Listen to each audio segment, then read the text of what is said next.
दोस्तों जरा सोचिए, एक माँ जिसने अपने बेटे के लिए अपनी पूरी जवानी होम कर दी हो, अपनी हर खुशी, हर सपना, हर ख्वाहिश उसके नाम कर दी हो, और एक दिन वही बेटा उसकी आंखों के सामने उसकी जमा पूंजी पर डाका डाल दे।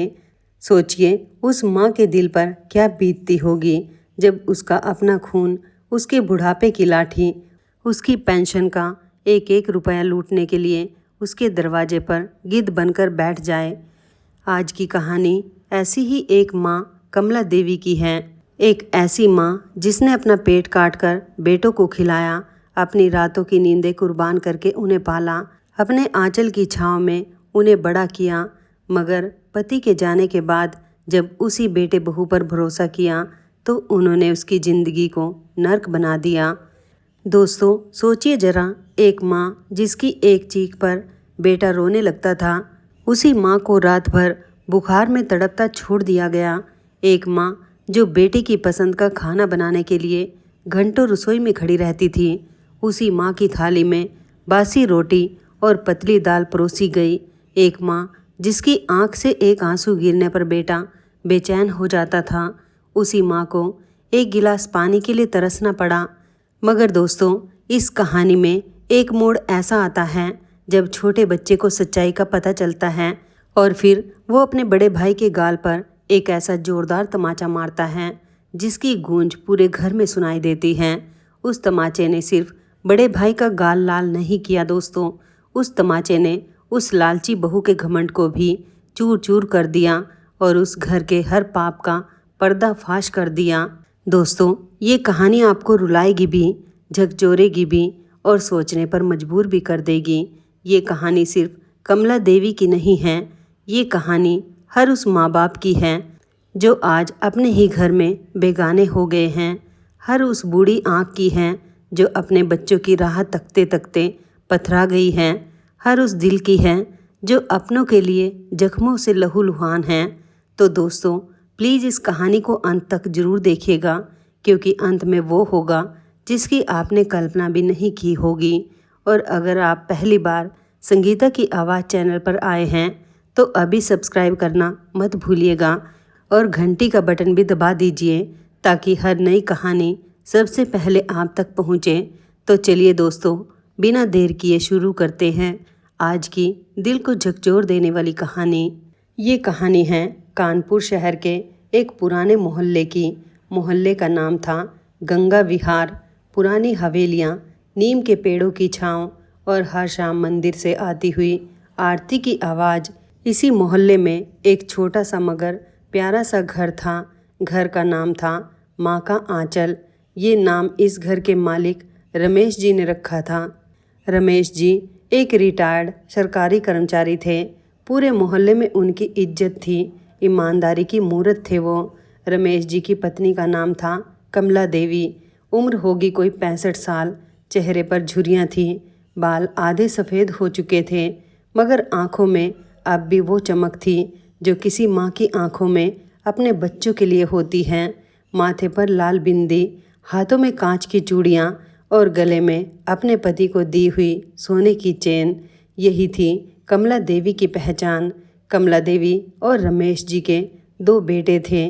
बड़े बेटे का नाम था दिनेश और छोटे बेटे का नाम था मुकेश। दोनों बेटों के बीच 5 साल का फासला था। दिनेश बचपन से ही चालाक था।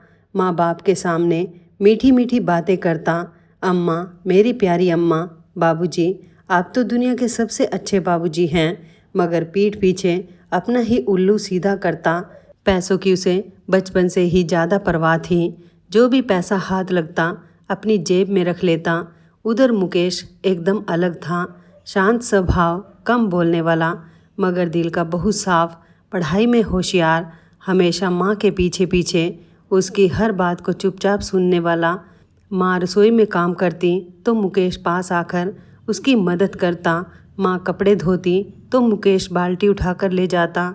कमला देवी अक्सर अपने पति से कहती थी, देखिए जी, हमारे दोनों बेटे एक जैसे हैं, दोनों मेरी आंखों के तारे हैं। मगर रमेश जी हंसकर कहते, कमला तुम भोली हो, दिनेश की मीठी बातों में मत आना। मीठी बातों के पीछे जहर भी छुपा हो सकता है। मुकेश शांत जरूर है, मगर उसका दिल सोने का है। वक्त बताएगा कौन सच्चा है कौन झूठा। कमला देवी बात को हंसकर टाल देती। अजी छोड़िए भी ये सब बातें, दोनों मेरे लाडले हैं, दोनों एक बराबर हैं। मगर दोस्तों, उन्हें क्या पता था कि एक दिन उनके पति की कही हुई ये बात सच साबित होगी। एक दिन वो वक्त आएगा जब उनके अपने खून ही उनके दुश्मन बन जाएंगे। समय का पहिया घूमता गया। दिनेश ने जैसे जैसे बीए पास किया, पढ़ाई में दिलचस्पी नहीं थी उसकी, पैसा कमाने की जल्दी थी। बाबूजी से जिद करके उसने शहर में एक छोटी सी कपड़े की दुकान खोल ली। शुरू में दुकान अच्छी चली, दिनेश खुश था, कमला देवी और भी खुश। बेटा कमाने लगा था, अब क्या चिंता। उधर मुकेश पढ़ाई में आगे बढ़ता गया। उसने इंजीनियरिंग की, अच्छे नंबरों से पास हुआ। पढ़ाई पूरी करते ही उसे दिल्ली की एक बड़ी मल्टीनेशनल कंपनी में नौकरी मिल गई। बढ़िया तनख्वाह, अच्छा पैकेज। रमेश जी के सीने में फक भर आया। उन्होंने कमला देवी से कहा, देखो कमला, मुकेश हमारा नाम रोशन करेगा, मैं तो पहले ही कहता था। कमला देवी ने मुस्कुरा कर कहा, हाँ जी, मेरे दोनों बेटे मेरा नाम रोशन कर रहे हैं। समय आया दोनों बेटों की शादी का। पहले दिनेश की शादी तय हुई। पास के शहर से एक रिश्ता आया। लड़की का नाम सुषमा, दिखने में सुंदर, लंबी, गोरी, बातों में चतुर। मगर दोस्तों, सुंदरता हमेशा अच्छाई की निशानी नहीं होती। सुषमा की आंखों में एक अजीब सी चालाकी थी जो कमला देवी पहचान ना पाई। कमला देवी को बहू मिलने की खुशी थी। उन्होंने अपनी जमा पूंजी से धूमधाम से शादी की। अपने हाथ की सोने की चूड़ियाँ बहू को पहनाई। अपनी सबसे कीमती बनारसी साड़ी सुषमा को दी। माथा चूम कर बोली, बेटी, आज से तू मेरी बहू नहीं, मेरी बेटी है। ये घर तेरा अपना घर है। सुषमा ने नकली आंसू बहाए। मम्मी जी, आप कितनी अच्छी हैं, मैं भी आपकी सगी बेटी बनकर रहूँगी। शादी के पहले महीने तो सुषमा मम्मी जी कहकर पीछे पीछे फिरती रही। रसोई में हाथ बटाती, बाबूजी के पैर छूती, घर के काम में मदद करती। कमला देवी फूली नहीं समाती। हर पड़ोसन से कहती, मेरी बहू तो जैसे मेरी सगी बेटी ही हैं। बहुत किस्मत वाली हूँ मैं। मगर दोस्तों, ये नाटक ज़्यादा दिन नहीं चला। 3-4 महीने बीतते बीतते सुषमा का असली रंग सामने आने लगा। पहले छोटी छोटी बातों पर मुंह बनाना शुरू किया, फिर रसोई में काम करने से जी चुराने लगी। फिर कमला देवी की हर बात पर ताने मारने लगी, मम्मी जी, ये सब्जी इस तरह नहीं बनती, मेरे मायके में तो ऐसे बनती है। मम्मी जी, आप तो पुराने ज़माने की हैं, आपको क्या पता आजकल का चलन। मम्मी जी, आप अपने कमरे में आराम करिए, मैं देख लूँगी। मगर सबसे बड़ी बात, सुषमा रात को बिस्तर पर दिनेश के कान भरती रहती, देखिए जी, आपकी माँ मुझसे जलती है। देखिए जी, आपकी माँ मुझे पसंद नहीं करती। देखिए जी, आपकी माँ चाहती है कि सारा पैसा मुकेश के पास जाए। देखिए जी, बाबूजी की पेंशन के पैसे भी सब मुकेश पर लगते हैं। दिनेश पहले तो हाँ हूँ करता रहा, मगर धीरे धीरे वो भी पत्नी की बातों में आ गया। माँ से दूरी बनाने लगा। माँ के सामने आता तो रूखा सूखा बात करता। पहले जो बेटा माँ की गोद में सिर रखकर सोता था, वही बेटा अब माँ के कमरे में आना भी पसंद नहीं करता था। कमला देवी ये बदलाव महसूस करती थी। रात को अपने पति से शिकायत करती, देखो जी, दिनेश कितना बदल गया है। रमेश जी कहते, मैंने कहा था ना कमला, सुषमा सही लड़की नहीं है। मगर अब क्या हो सकता है, बहू को सिखाओ समझाओ, शायद सुधर जाए। मगर कमला देवी अपने दिल को समझा लेती, नई बहू है, वक्त के साथ सब ठीक हो जाएगा। मगर दोस्तों, वक्त सब कुछ ठीक करने नहीं आता, कभी कभी वक्त सच्चाई दिखाने भी आता है। इसी बीच मुकेश की भी शादी की बात चली। दिल्ली में रहते हुए उसकी मुलाकात पूजा से हुई थी। पूजा भी वहीं काम करती थी। दोनों एक दूसरे को पसंद करने लगे। मुकेश ने माँ बाबूजी से इजाज़त मांगी। रमेश जी और कमला देवी ने पूजा को देखा, उसके परिवार से मिले और राजी हो गए। शादी हो गई। पूजा घर आई। पहली बार जब पूजा ने कमला देवी के पैर छुए तो उसकी आंखों में सच्चे प्यार के आंसू थे। बोली, मम्मी जी, आज से आप मेरी सास नहीं, मेरी सगी माँ हैं। मेरी अपनी माँ बहुत पहले गुजर गई थी। आज भगवान ने मुझे आपके रूप में माँ दी है। कमला देवी की आंखों में आंसू आ गए। उन्होंने पूजा को सीने से लगा लिया। मेरी बच्ची, अब तू मेरी ही बेटी है। सुषमा ये देखकर मुंह बनाकर अपने कमरे में चली गई। उसे जलन होने लगी।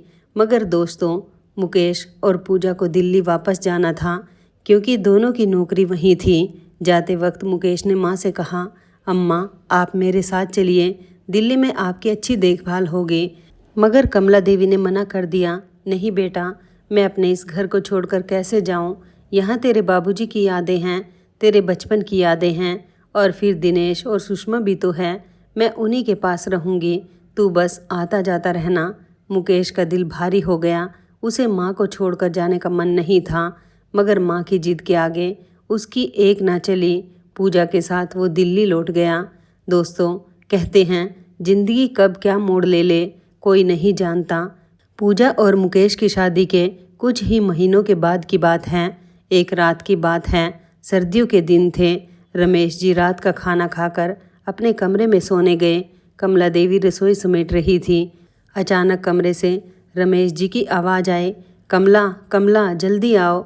कमला देवी का दिल धक से रह गया।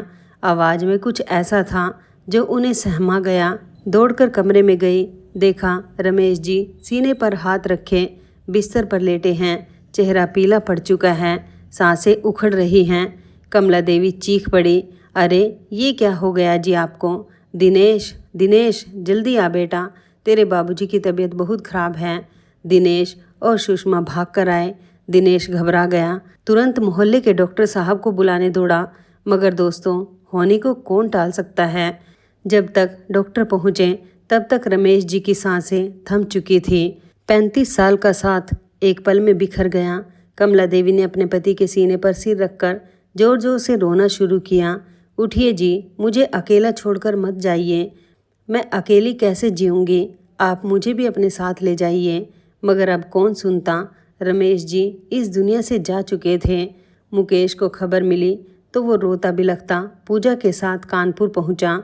बाबूजी की लाश देखकर मुकेश के होश उड़ गए। बाबूजी जिनकी गोद में बैठकर वो कहानियाँ सुनता था। बाबूजी जिन्होंने उसे साइकिल चलाना सिखाया था। बाबूजी जो हर शाम उसे पार्क में घुमाने ले जाते थे। आज वही बाबूजी सफ़ेद कपड़े में लिपटे ज़मीन पर पड़े थे। मुकेश ने बाबूजी की अर्थी को कंधा दिया। दिनेश भी कंधा देने आगे आया, मगर उसकी आंखों में वो दर्द नहीं था जो मुकेश की आंखों में था। वो सिर्फ रस्म निभा रहा था। 12 दिन की क्रियाक्रम के दिन बीते। जब रिश्तेदार आए, सब ने सांत्वना दी और एक एक करके सब चले गए। अब घर में रह गए कमला देवी, दिनेश, सुषमा और मुकेश पूजा। मुकेश और पूजा को भी वापस दिल्ली लौटना था। नौकरी से इतनी छुट्टी मिलना मुश्किल था।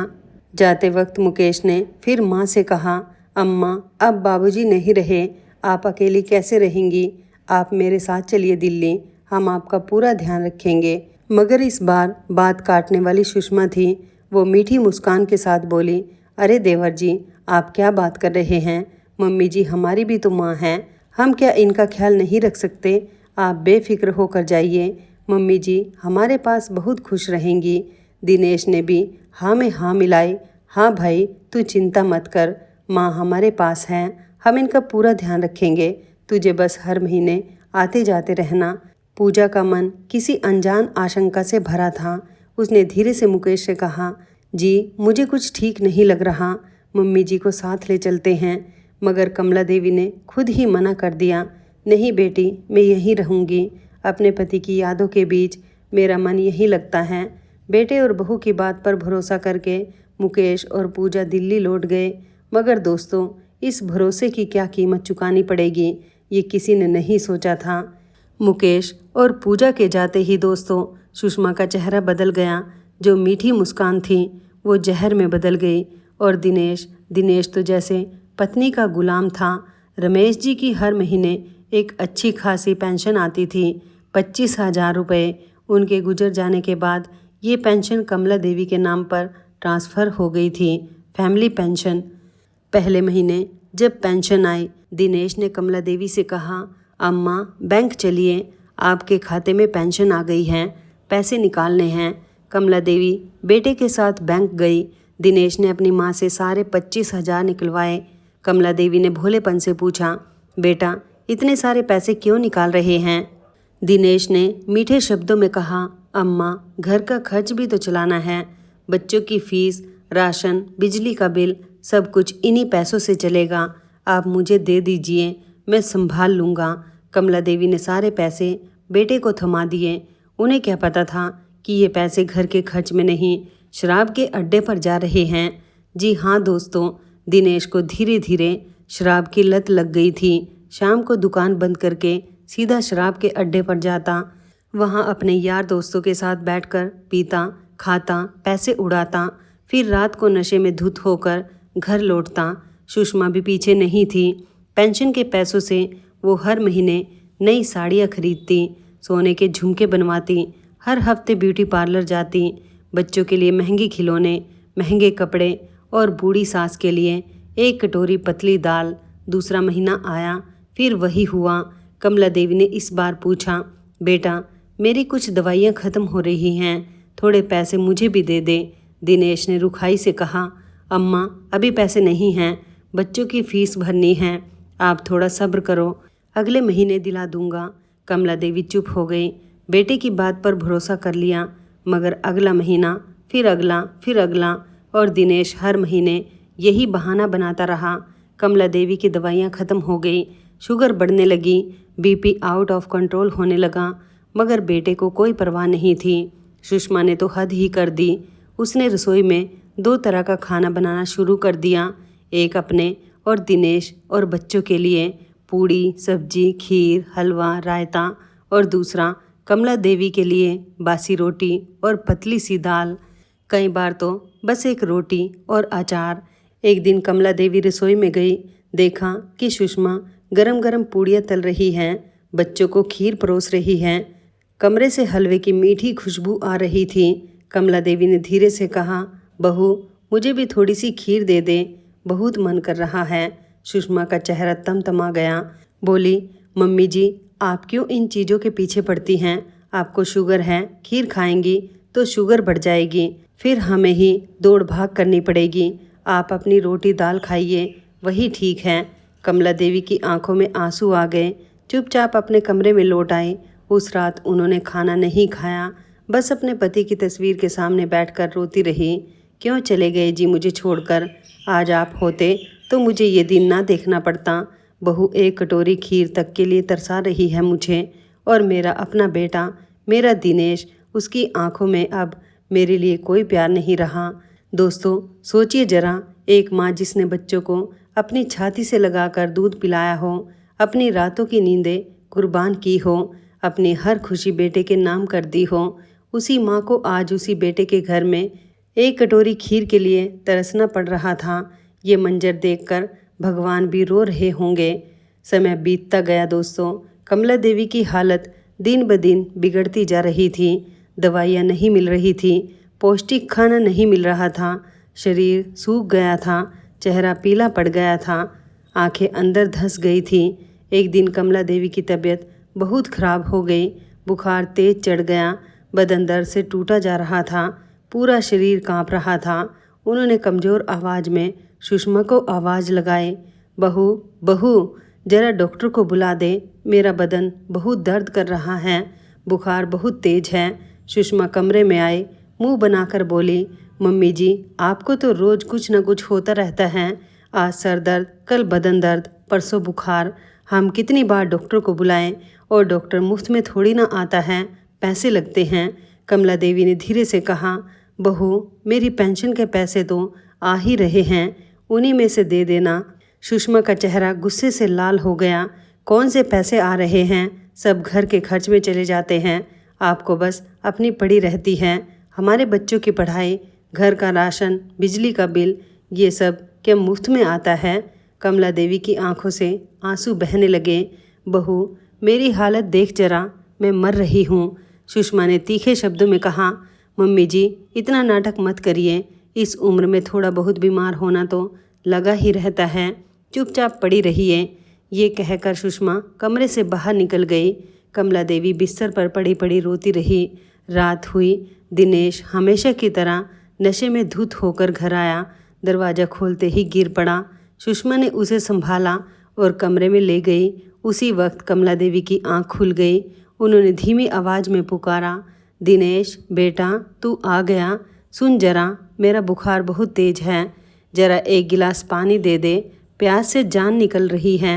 दिनेश को नशे में कुछ सुनाई नहीं दिया, मगर सुषमा ने सुन लिया। वो कमरे में आई, चिल्लाते हुए बोली, मम्मी जी ये कोई वक्त है पानी मांगने का? रात के 2 बज रहे हैं, मुझे भी सोने दीजिए। और ये जो आपकी हर वक्त कुछ न कुछ मांगने की आदत है ना, इसी से तो परेशान हूँ मैं। कमला देवी ने सिसकते हुए कहा, बहू बस एक गिलास पानी ही तो मांगा था, प्यास से तड़प रही हूँ। सुषमा मुंह बनाकर रसोई में गई, पानी का गिलास लाई और टेबल पर पटक कर बोली, लीजिए अब तो खुश हैं और कुछ चाहिए? मगर दोस्तों कमला देवी इतनी कमज़ोर हो चुकी थी कि उठकर पानी भी नहीं पी सकी। हाथ बढ़ाया मगर हाथ कांप रहा था। गिलास वहीं रखा रहा। कमला देवी पूरी रात तड़पती रही। बुखार से बदन तप रहा था, होठ सूख गए थे, मगर कोई पास आने वाला नहीं था। रात भर वो अपने पति को याद करती रही। जी आप होते तो मेरी ये हालत ना होती। आप मेरे माथे पर ठंडी पट्टी रखते, मुझे अपने हाथ से पानी पिलाते। आज मैं अपने ही घर में बेगानी हो गई हूँ, मेरा कोई नहीं है इस दुनिया में। सुबह की पहली किरण आई। कमला देवी की हालत और बिगड़ गई थी। शरीर बिल्कुल ठंडा पड़ने लगा था। अब वो और सहन नहीं कर सकती थी। उन्होंने हिम्मत करके अपने तकिए के नीचे से पुराना मोबाइल निकाला। कांपते हाथों से मुकेश का नंबर मिलाया। दिल्ली में मुकेश ऑफिस के लिए तैयार हो रहा था। अचानक फ़ोन की घंटी बजी। माँ का नंबर देखकर उसने तुरंत उठाया। दूसरी तरफ से माँ की कांपती टूटती आवाज़ सुनाई दी, मुकेश बेटा मुकेश। मुकेश घबरा गया। अम्मा क्या हुआ? आपकी आवाज़ ऐसी क्यों आ रही है? तबीयत ठीक नहीं है क्या? कमला देवी कुछ कह नहीं पाए, बस सिसकियाँ निकलती रही। फिर धीरे से बोली, बेटा आ जा, मुझे लेने आ जा, मैं नहीं रह पाऊँगी अब यहाँ। और फ़ोन कट गया। शायद बैटरी ख़त्म हो गई थी या शायद किसी ने काट दिया था। मुकेश का दिल धक से रह गया, हाथ कांपने लगे। उसने तुरंत पूजा को फ़ोन किया। पूजा अम्मा की तबीयत बहुत ख़राब है, आवाज़ सुनकर लग रहा है कुछ बहुत बुरा हो रहा है, मुझे तुरंत कानपुर जाना होगा। पूजा ने बिना सोचे कहा, जी मैं भी आपके साथ चलूँगी। मम्मी जी की हालत सुनकर मेरा भी दिल बैठ गया है, 1 मिनट भी देर नहीं करनी। दोनों ने तुरंत ऑफिस से छुट्टी ली, एक छोटा बैग पैक किया, दोपहर की पहली ट्रेन पकड़ी। पूरे रास्ते मुकेश के दिल में अजीब सी बेचैनी थी। बार बार माँ की वो टूटती आवाज़ कानों में गूंज रही थी। शाम तक वो दोनों कानपुर पहुँच गए। मुकेश और पूजा जब माँ का आंचल के दरवाजे पर पहुँचे तो दरवाज़ा अंदर से बंद था। मुकेश ने ज़ोर से दस्तक दी, भाभी दरवाज़ा खोलिए भाभी। थोड़ी देर बाद सुषमा ने दरवाज़ा खोला। उसके चेहरे पर चौंकने के भाव थे। मुकेश और पूजा को देखकर उसके होश उड़ गए। अरे देवर जी, आप बिना बताए कैसे आ गए? कोई फ़ोन तो किया होता। मुकेश ने रुखाई से कहा, भाभी अम्मा कहाँ हैं? सुषमा हड़बड़ाई, अरे वो तो अपने कमरे में आराम कर रही हैं, आप पहले हाथ मुंह धोइए, चाय पीजिए, फिर मिलिएगा। मगर मुकेश ने एक ना सुनी। वो सीधा माँ के कमरे की तरफ बढ़ा, पूजा भी पीछे पीछे। और जो दृश्य उन्होंने देखा उसे देखकर दोनों के होश उड़ गए। कमरे में एक पुराना सा बिस्तर बिछा था। बिस्तर पर कमला देवी पड़ी थी। चेहरा पीला पड़ चुका था, होठ सूख गए थे, आंखें अंदर धंस गई थी, बदन कांप रहा था। पास में एक टूटी हुई कुर्सी पर पानी का खाली गिलास रखा था। ज़मीन पर एक थाली में आधी सूखी रोटी पड़ी थी। मुकेश ने कांपते हाथों से माँ का माथा छुआ। बुखार से बदन तप रहा था, आग की तरह। अम्मा अम्मा, ये क्या हालत बना ली है आपने? मुकेश रोते हुए बोला। कमला देवी ने धीरे से आंखें खोली। बेटे को देखकर उनकी आंखों से आंसुओं की धारा बह निकली।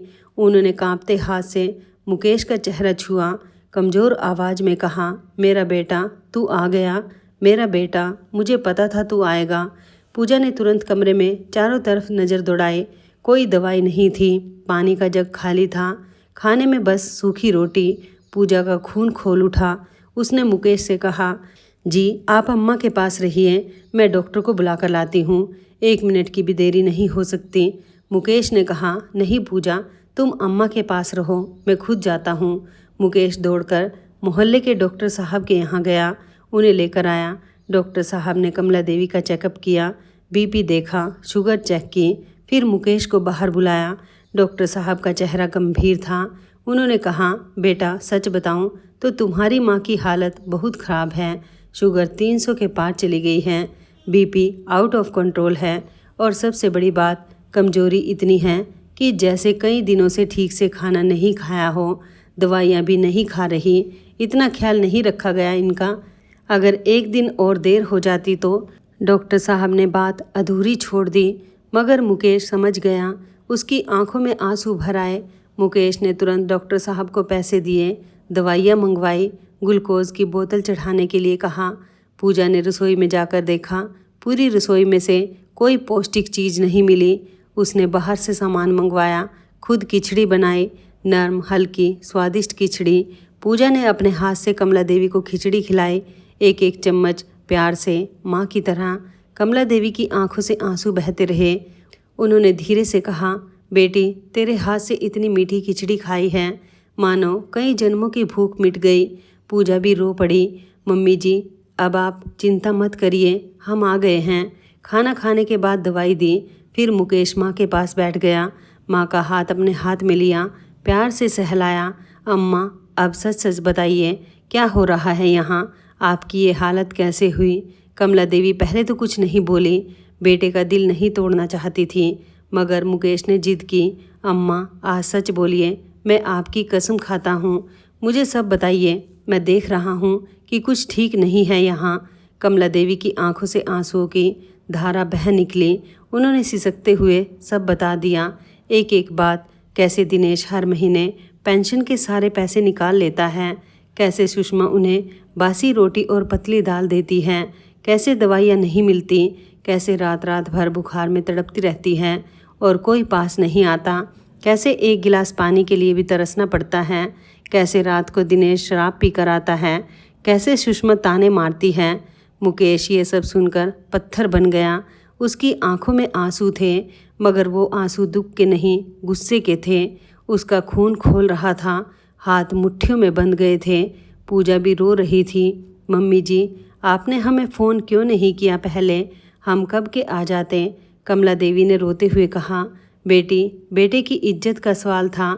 मैं तुम लोगों को कैसे बताती कि मेरा अपना बेटा मेरे साथ ऐसा कर रहा है? माँ हूँ ना मैं। माँ अपने बच्चों के पाप छुपाती है। मुकेश ने माँ का हाथ जोर से पकड़ा।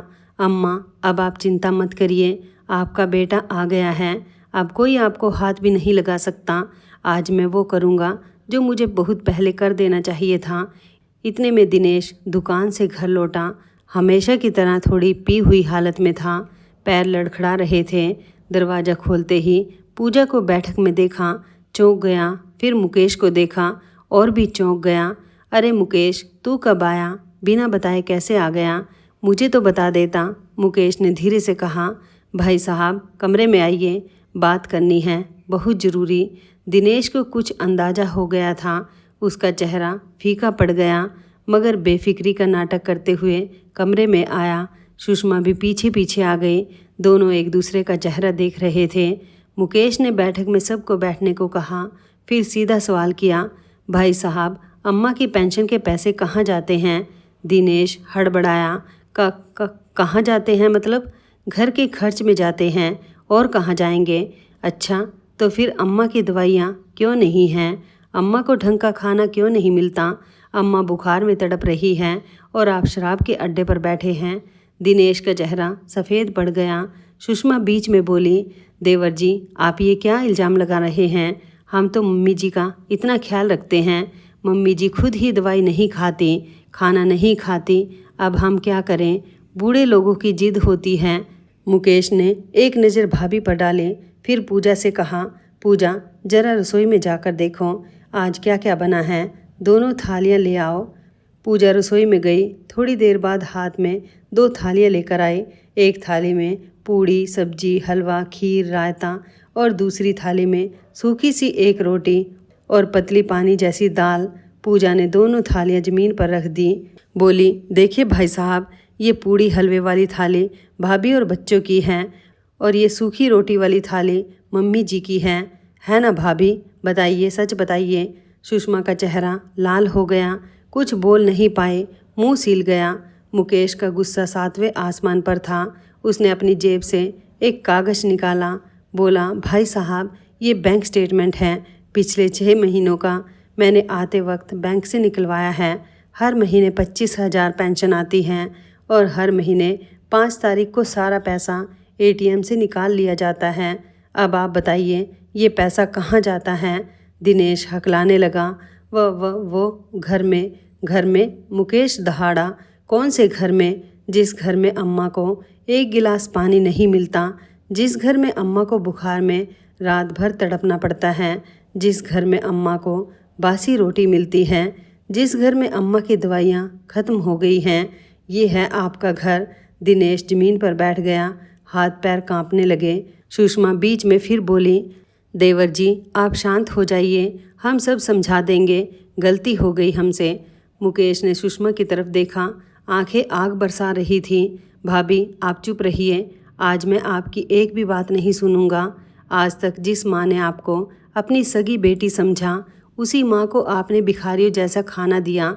उसी माँ की दवाई के पैसे आप अपनी साड़ियों में लगाती रही।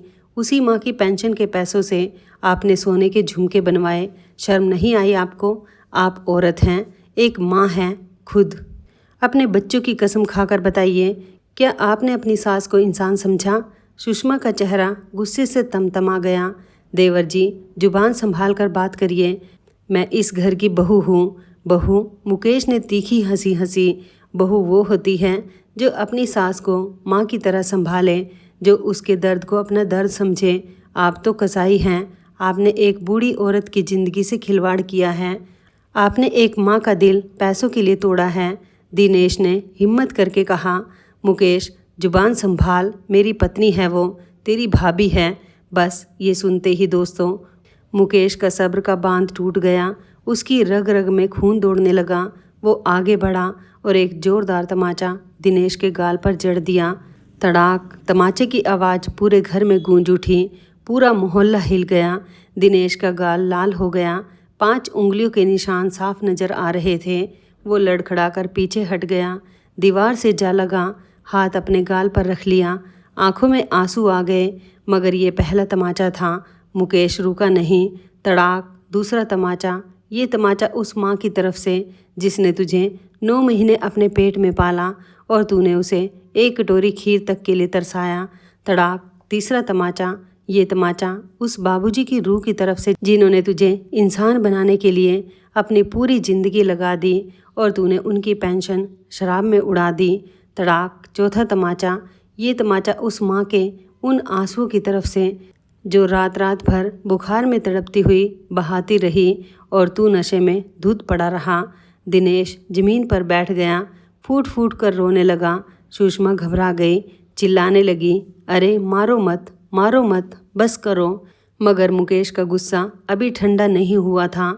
उसने सुषमा की तरफ देखा और भाभी, अगर आप औरत ना होती ना, तो आज मैं आपको भी बताता कि बुजुर्गों का अपमान करने का क्या नतीजा होता है। मगर मेरी माँ ने मुझे सिखाया है कि किसी औरत पर हाथ नहीं उठाना चाहिए, इसलिए आप बच गई। मगर आज से आपको इस घर में हमारी माँ का चेहरा देखने का कोई हक नहीं। इतने में कमरे का दरवाज़ा खुला। कमला देवी कमज़ोर कदमों से बैठक में आ गई। शोर सुनकर उनकी जान निकल गई थी। दीवार का सहारा लेकर खड़ी थी। उन्होंने देखा कि दिनेश ज़मीन पर बैठा रो रहा है। सुषमा सहमी खड़ी हैं और मुकेश गुस्से में कांप रहा है। मुकेश, ये क्या कर रहा है तू? अपने भाई पर हाथ उठाया तूने। कमला देवी रोने लगी। मुकेश ने माँ को संभाला। अम्मा, आप शांत हो जाइए, आप अंदर चलिए, आपकी हालत ठीक नहीं है। मगर कमला देवी रुकी नहीं। उन्होंने दिनेश की तरफ देखा।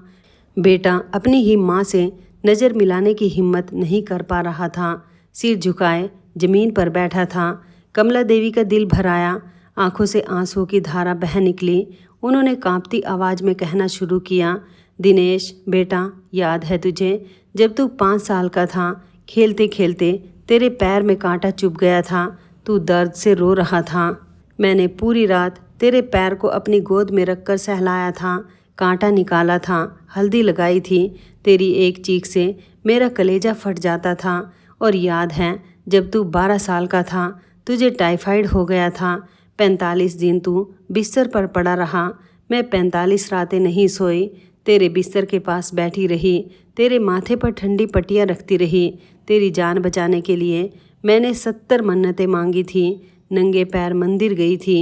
और याद है जब तू 15 साल का था, तुझे 10वीं में अच्छे नंबर लाने थे। मैं रोज़ रात को तेरे साथ जागती थी, तुझे चाय बनाकर देती थी, तेरी किताबों के पन्ने पलटती थी।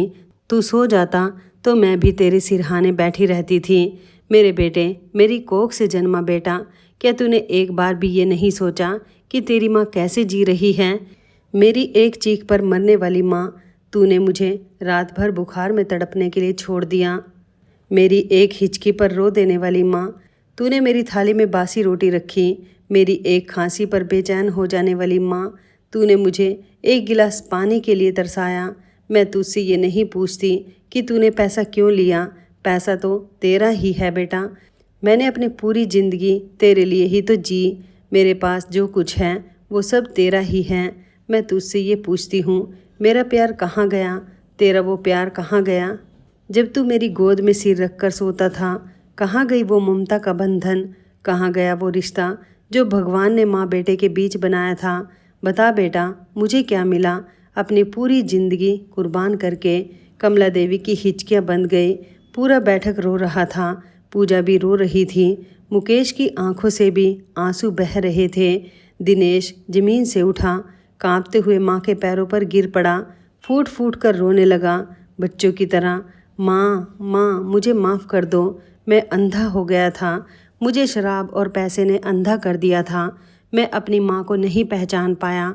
माँ, मेरे गाल पर एक और तमाचा मार दो, मगर मुझे माफ़ कर दो। माँ, मेरा सिर तेरे कदमों में है, मुझे उठा लो माँ। कमला देवी ने झुककर बेटे का सिर अपनी गोद में रख लिया। दोस्तों, माँ का दिल पत्थर का नहीं होता, माँ का दिल तो मोम का होता है। बेटे को रोता देखकर उनका कलेजा फट गया। उन्होंने बेटे के सिर पर हाथ फेरा, उसके आंसू पोंछे। बस बेटा, बस, माँ हूँ मैं कभी अपने बच्चे से नाराज़ नहीं होती। माँ की ममता कोई हिसाब किताब नहीं देखती। बेटा कितना भी बुरा हो, माँ उसे माफ़ कर ही देती है। यही माँ की मजबूरी है, यही माँ का प्यार है। मुकेश ये देखकर हैरान रह गया। उसने कहा, अम्मा, आप इसे माफ़ कर देंगी जिसने आपको इतना तड़पाया? कमला देवी ने धीरे से कहा, बेटा, मैं माँ हूँ, माँ का दिल बच्चे के लिए हमेशा नर्म रहता है। मगर इसी बीच पूजा आगे बढ़ी। उसने सुषमा की तरफ देखा, आंखों में अंगारे थे। बोली, भाभी, मम्मी जी ने भले ही भैया को माफ़ कर दिया हो, मगर मैं आपको माफ़ नहीं करूँगी। सुषमा सहम गई। पूजा आगे बढ़ी, भाभी, औरत होकर एक औरत के साथ ऐसा सलूक, सास भी एक औरत होती है, उसने भी पूरी ज़िंदगी अपने परिवार के लिए कुर्बान की होती है। आज जो आप अपनी सास के साथ कर रही हैं, कल आपकी बहू आपके साथ करेगी। तब आपको पता चलेगा कि बुढ़ापे में अपनों की ठोकर खाकर जीना क्या होता है। भाभी, क्या आपकी कोई माँ नहीं है? क्या आपके मायके में कोई बूढ़ी औरत नहीं है? सोचिए, अगर कल आपकी माँ के साथ कोई ऐसा करे तो आपको कैसा लगेगा? सुषमा की आंखों में पहली बार सच्चे आंसू आए, शायद डर के, शायद पछतावे के। पूजा ने आगे कहा, भाभी, आपने मम्मी जी की पेंशन के पैसे अपनी साड़ियों में लगाए, मम्मी जी की दवाइयों के पैसे ब्यूटी पार्लर में लगाए, मम्मी जी के खाने के पैसों से आपने सोने के झुमके बनवाए। ये सब चीज़ें इस दुनिया में रह जाएंगी भाभी, मगर आपकी रूह कभी ठंडी नहीं होगी। आपके बच्चे जब बड़े होकर ये सब देखेंगे तो वो भी आपके साथ यही करेंगे। यही प्रकृति का नियम है। सुषमा की टांगें कांपने लगी, वो ज़मीन पर बैठ गई, फूट फूट कर रोने लगी। मम्मी जी, मुझे माफ़ कर दीजिए, मेरे पाप अनगिनत हैं, मगर एक मौका दे दीजिए। मैं आपकी सच्ची बहू बनकर दिखाऊंगी, मैं आपकी बेटी बनकर सेवा करूंगी। कमला देवी ने एक नज़र बहू पर डाली, फिर मुकेश से कहा, बेटा मुकेश, तू मुझे अपने साथ दिल्ली ले चलेगा? मुकेश ने तुरंत कहा, हाँ अम्मा, ज़रूर, हम कल ही चलेंगे। आप अब इस घर में एक पल भी नहीं रहेंगी। आपकी सेहत को सुधारना है, आपको हंसी खेलती ज़िंदगी देनी है। दिनेश का दिल टूट गया। माँ, मुझे माफ़ कर दिया, फिर भी मुझसे दूर जा रही हो। कमला देवी ने धीरे से कहा, बेटा, माफ़ी अलग चीज़ है और साथ रहना अलग। तेरे साथ रहकर मेरी सेहत और बिगड़ जाएगी। मुकेश के पास जाकर मैं ठीक हो जाऊंगी। फिर कभी तू सच्चे दिल से बदल जाएगा तो मैं ज़रूर लौट आऊँगी, मगर अभी मुझे जाना होगा। और हाँ, एक बात याद रखना, पैसा सब कुछ नहीं होता, रिश्ते सबसे बड़ी पूंजी होते हैं। तूने पैसे के लिए रिश्ता तोड़ दिया, अब तू अकेला रह जाएगा। ये मेरा श्राप नहीं, चेतावनी है। दिनेश और सुषमा दोनों रोते रहे, मगर कमला देवी ने मुंह फेर लिया। अगले दिन सुबह मुकेश और पूजा अपनी माँ को लेकर दिल्ली रवाना हो गए। ट्रेन में पूजा माँ के साथ बैठी रही। हर थोड़ी देर में पानी पिलाती, फल खिलाती, दवाई देती, माँ का सर अपनी गोद में रखकर सहलाती। कमला देवी की आंखों में आंसू थे, मगर ये आंसू दर्द के नहीं, सुकून के थे। दिल्ली पहुँचते ही पूजा ने कमला देवी की पूरी देखभाल अपने हाथ में ले ली। सबसे पहले बड़े डॉक्टर के पास ले गए, पूरा चेकअप कराया, सारी दवाइयाँ शुरू की, डाइट चार्ट बनवाया। रोज़ सुबह पूजा कमला देवी के लिए नाश्ता बनाती, उनकी पसंद का, कभी पोहा, कभी उपमा, कभी आलू का पराठा, कभी सूजी का हलवा। कमला देवी हैरान रह जाती, बहू, तू मेरी पसंद कैसे जानती हैं? पूजा हंसकर कहती, मम्मी जी, मैं आपकी बहू हूँ, आपकी पसंद नहीं जानूंगी तो कौन जानेगा। और फिर मुकेश ने मुझे सब बता रखा है। मुकेश ने माँ के लिए एक नौकरानी रख ली ताकि उन्हें कोई काम ना करना पड़े। एक योगा टीचर भी रखी ताकि उनकी सेहत सुधरे। हर हफ्ते डॉक्टर के पास ले जाते। पूजा हर शाम कमला देवी को पास के पार्क में टहलाने ले जाती। कुछ ही महीनों में कमला देवी पूरी तरह बदल गई। चेहरे पर रौनक लौट आई, आंखों में चमक लौट आई, शुगर कंट्रोल में आ गई, बीपी ठीक हो गया, वजन भी बढ़ गया। चेहरे की झुर्रियों के बीच में अब मुस्कान झांकने लगी। पार्क में उनकी कई सहेलियां बन गई। सब बुजुर्ग औरतें साथ बैठकर भजन गाती, गप्पे मारती, हंसी मजाक करती। शाम को मंदिर जाती, सत्संग में बैठती। कमला देवी को ऐसा लगा जैसे जिंदगी ने उन्हें दूसरा मौका दिया है। एक शाम कमला देवी पूजा के साथ बालकनी में बैठी थी, चाय पी रही थी। उन्होंने पूजा का हाथ पकड़ा, बहू, तूने मुझे नई जिंदगी दी है, मेरी असली बेटी तू ही है। तेरा एहसान मैं जिंदगी भर नहीं भूलूंगी। पूजा की आंखों में आंसू आ गए। मम्मी जी, ये कैसी बात कर रही हैं आप? मैं तो बस अपना फ़र्ज निभा रही हूँ। आपकी सेवा करना मेरा सौभाग्य है। आपका आशीर्वाद ही मेरी पूंजी है। मुकेश पास खड़ा ये सब सुन रहा था। उसकी आंखें भी नम हो गई। उसने मन ही मन भगवान का शुक्रिया अदा किया कि उसे पूजा जैसी पत्नी मिली। उधर कानपुर में दिनेश की हालत बद से बदतर होती गई। माँ की पेंशन बंद हो गई थी क्योंकि कमला देवी अब दिल्ली में थी। शराब की लत ने दुकान को बर्बाद कर दिया। ग्राहक छूटते गए, कर्ज बढ़ता गया। एक दिन ऐसा आया कि दुकान बंद करनी पड़ी। सुषमा के गहने एक एक करके बिक गए, साड़ियाँ बेचनी पड़ी, बच्चों की पढ़ाई छूट गई, घर में राशन नहीं था। सुषमा को पड़ोस में जाकर आटा मांगना पड़ा। जो पड़ोसी कभी उसकी ठाट बाट देखकर जलते थे, वही अब उसकी हालत पर तरस खाते। आज दिनेश और सुषमा रोज रोते हैं। माँ की दहलीज पर पहुँचने की हिम्मत नहीं होती। कई बार दिल्ली का टिकट कटाते हैं, मगर आखिरी वक्त पर हिम्मत हार जाते हैं। हर रात तकिए में मुंह छुपाकर रोते हैं। सुषमा हर रात भगवान से माफ़ी मांगती है, मगर अब बहुत देर हो चुकी है दोस्तों। जो वक्त गुजर गया वो लौट कर नहीं आता। जो दिल टूट गया उसके टुकड़े जुड़ते नहीं। माँ ने भले ही माफ़ कर दिया हो, मगर भगवान कभी कभी देर से सजा देता है। दोस्तों, ये कहानी हमें क्या सिखाती है? ये कहानी सिखाती है कि माँ बाप कोई एटीएम मशीन नहीं है कि उनके पैसे निकालते रहो और उनकी सेवा भूल जाओ। माँ बाप वो भगवान हैं जो हमें इस दुनिया में लाए। उनकी सेवा करना हमारा फ़र्ज है, हमारा कर्तव्य है, हमारा धर्म है। जिस घर में बुजुर्गों का सम्मान नहीं होता, उस घर पर भगवान की रहमत नहीं बरसती। जिस घर में माँ की आंखों से आंसू बहते हैं, उस घर की खुशियाँ छीन जाती हैं। दोस्तों, अगर आपके माँ बाप जीवित हैं तो उन्हें संभालिए, उनकी सेवा करिए। उन्हें एक गिलास पानी देने में भी आपको पुण्य मिलेगा, क्योंकि एक दिन वो भी नहीं रहेंगे और तब आप पछताएंगे, मगर वक्त लौट कर नहीं आएगा। माँ की दुआ में बहुत ताकत होती है दोस्तों। जिसके सिर पर माँ का हाथ है उसका कोई कुछ नहीं बिगाड़ सकता, और जिसने माँ को रुलाया उसकी ज़िंदगी कभी सुख चैन से नहीं गुजरती। तो दोस्तों, इस कहानी को लेकर आपकी क्या राय है? क्या आपके आसपास भी ऐसे बेटे बहू हैं जो माँ बाप का हक छीनते हैं? कमेंट बॉक्स में ज़रूर बताइए। अगर कहानी पसंद आई हो तो लाइक करना ना भूलिए, शेयर करिए ताकि ये संदेश हर घर तक पहुँचे। और अगर अभी तक संगीता की आवाज़ चैनल को सब्सक्राइब नहीं किया है तो अभी कर लीजिए और घंटी का बटन भी दबा दीजिए। मिलते हैं अगली कहानी में, तब तक के लिए आप सभी का धन्यवाद। जय श्री कृष्णा।